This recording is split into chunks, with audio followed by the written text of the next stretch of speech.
The movie opens on a secluded island where many wealthy people are dining at a strange, but exclusive restaurant. When the richest people in the world are bored with their money, this restaurant is where they go to bring joy back to their lives. The chef tells everyone how he killed his father with scissors to his throat and brings out a dish representing the incident. The chef tells everyone how he stabbed his alcoholic father in the thigh with scissors and brings out a dish representing the incident. Little do the guests know, this dining experience is going to be a different one than they expected. Following this, the movie shifts to a few hours ago. A rich young man named Tyler is surprising his girlfriend Margot with a dinner date. The young couple is going to an exclusive restaurant called Hawthorn, owned and operated by celebrity chef Julian Slowik, and situated in the middle of a private island. The couple takes a boat to the island, where they are joined by other rich elites, including a food critic and her editor, a movie star and his personal assistant, and 3 wealthy business partners. In other words, a bunch of snooty twats. Another rich couple, Richard and Anne, also join the group, and it seems that Margot and Richard know each other from somewhere. Soon, the guests reach their destination and are welcomed into the island by the head waitress, Elsa. She then takes the guests towards the restaurant while giving them a tour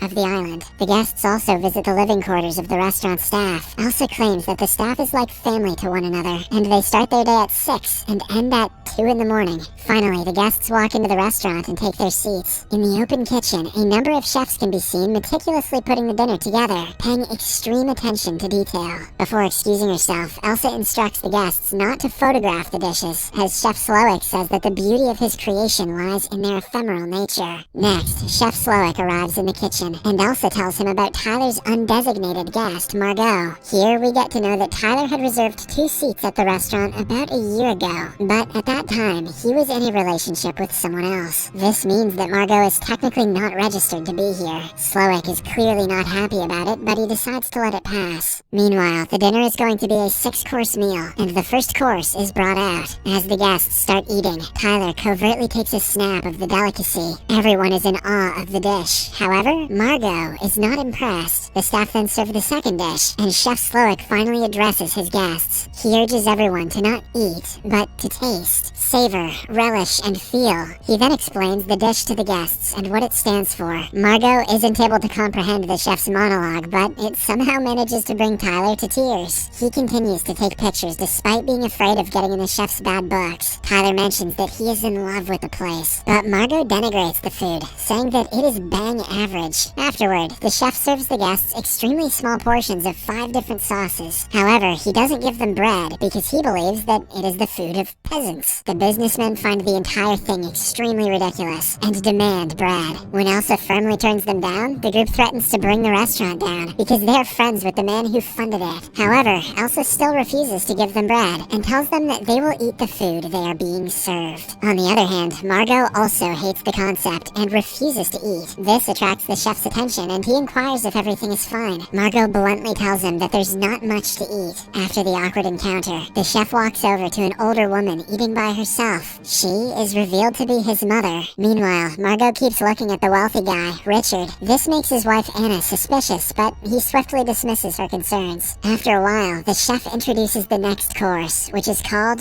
Memory. He then recalls the day his father came home drunk and got into a fight with his mother. Things quickly escalated and Slowik's father proceeded to strangle her with a telephone cord. However, in the nick of time, a young Slowik intervened by stabbing his father in the thigh with scissors. The guests find the story disturbing, but they brush it aside, assuming that it's fake, a bit of theater. Soon, they are served with house-smoked meat and tacos. Surprisingly, every single taco has an image printed on it, which will evoke strong memories among the guests. The food critic's tacos contain images of the restaurants she reviewed. The movie actor's tacos have a picture of his biggest flop. Similarly, the businessman's tacos have details of their illegal bank accounts. They immediately call Elsa and demand to know how the restaurant found these details, and they even threaten to shut the place down. However, Elsa refuses to reveal anything and walks away. Meanwhile, Anna's tacos have pictures of Richard and an unknown young woman. She orders him to explain, but Richard asserts that he has no idea what these photos mean.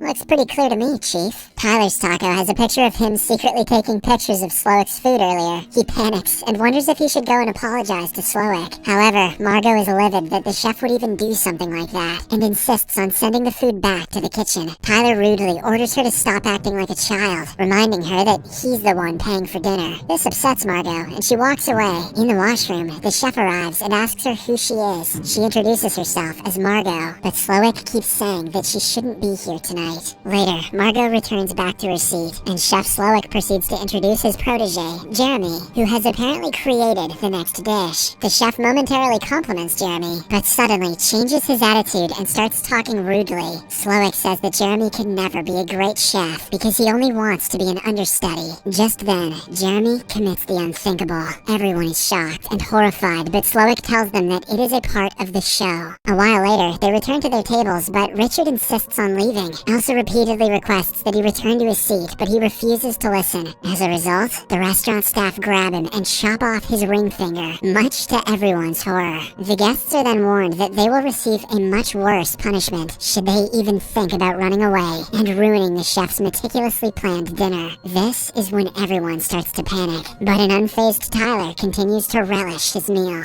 Kids, this is how you identify a psychopath. Shortly after, Margot is called to the kitchen by Slowik, and he again asks her who she is. He tells her to come clean because he has planned this dinner painstakingly, and her unplanned presence is spoiling everything. He also tells her that all of them are going to die tonight. Slowik gives Margot 15 minutes to choose between the option of either dying with those who give, or dying with those who take. Shocked and scared, she returns to her table in tears. Before the next course, Slowik allows his captive guests to ask him questions, and a man inquires as to why he is doing all of this. Slowik explains that he has grown tired of running his restaurant for a number of reasons. He has lost his passion for the craft, and every guest here tonight is responsible for this, one way or another. The food critic was invited for the dinner because she has shut down many businesses with her bad reviews, while her editor is guilty of enabling her behavior. Meanwhile, Richard and Anne are regular customers of the restaurant, but they never even appreciate the food. Slowik bets that the couple can't name one dish he has served them, and he's not wrong.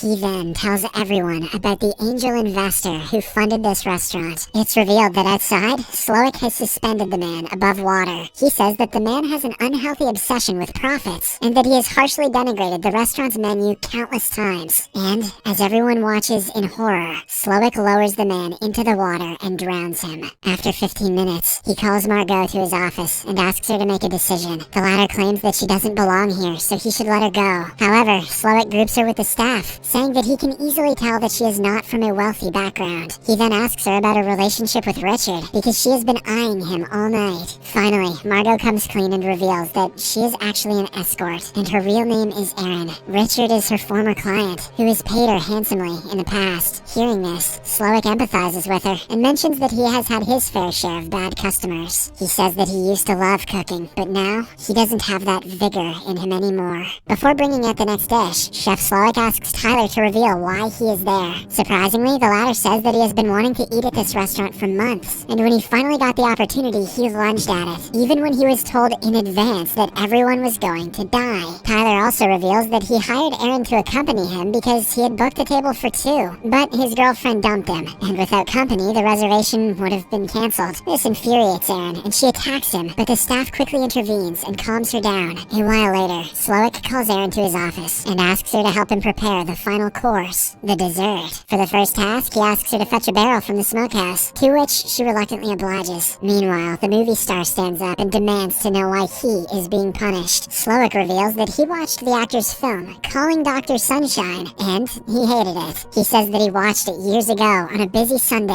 on one of his only days off from his incredibly busy job, but the movie completely ruined his mood. Slowik reveals that the memory of his face in that movie has haunted him ever since. Elsewhere, instead of going to the smokehouse, Erin breaks into Slowik's cottage, where she comes across a locked room. She tries to gain entry, but soon, Elsa shows up and confronts her with a knife. A struggle follows, and Erin ends up killing Elsa by accident. She is horrified by the incident, but she quickly collects herself and enters Slowik's room using Elsa's keys. Inside, she comes across numerous photographs and newspaper articles written about Slowik, and the numerous accolades he has received over the years. In all the pictures, he appears sad and angry, except in the one from his teenage days, when he used to work at a fast food chain. There, he used to make burgers, and he had won Employee of the Month. Next, Erin notices a radio in the room, and she uses it to alert the Coast Guard about everything. She then returns back to the restaurant with the barrel. Slowik again sits Erin down and explains that he's doing all of this because a chef is supposed to serve great food to the customers. But people don't want great food. They want an experience. Because of this, many chefs don't do their work with love, but under pressure. And as a result, the chef's art gets sidelined. Soon, a Coast Guard arrives, and before letting him into the restaurant, Slowik warns everyone against ratting him out. The officer tells Slowik that he received a complaint about multiple murders in this place, but the cunning chef replies that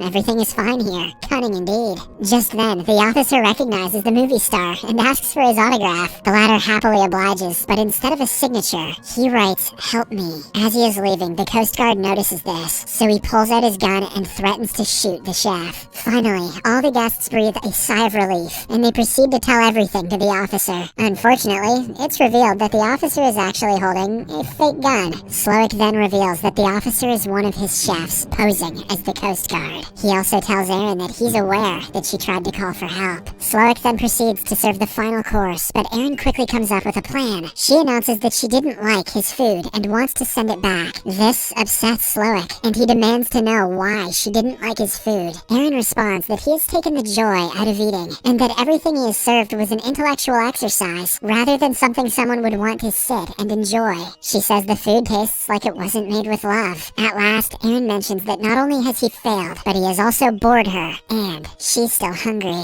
This bruises the deranged chef's ego, and he asks her what she wants to eat. Erin uses the opportunity to demand a traditional American cheeseburger with some fries. Taken aback, Slowik quickly moves to the kitchen and starts cooking. While he is at it, he is reminded of his younger days, when he was much happier and jolly. After a while, the burger is ready, and he serves it to Erin. Surprisingly, she absolutely loves it, and finally praises his food. This makes him the happiest he has been in decades. Erin then tells him that her eyes were bigger than her stomach, and he has served her more food than she can eat, and asks him if she can get the rest of the burger to go. Slowik briefly thinks to himself and agrees to parcel the rest of her food. Erin is internally relieved, and she pays for the burger with a small tip before leaving. On her way out, she briefly pauses to look at the other guests, wondering if she can leave them to die, but Anna encourages her to go and save herself. After Erin leaves, Slowik thanks everyone for dining at Hawthorn, and reveals that each one of them represents the destruction of his art and his life. Now, they get to be a part of it, part of what he considers to be his masterpiece. Slowik and his team of chefs then prepare the final dish, making each guest, all of whom have finally accepted their fate, a part of it. He dresses them all as s'mores, the most offensive food ever created, and at last he lights everyone, including himself, on fire. Meanwhile, Erin gets away from the island on a boat as Hawthorn burns down in flames.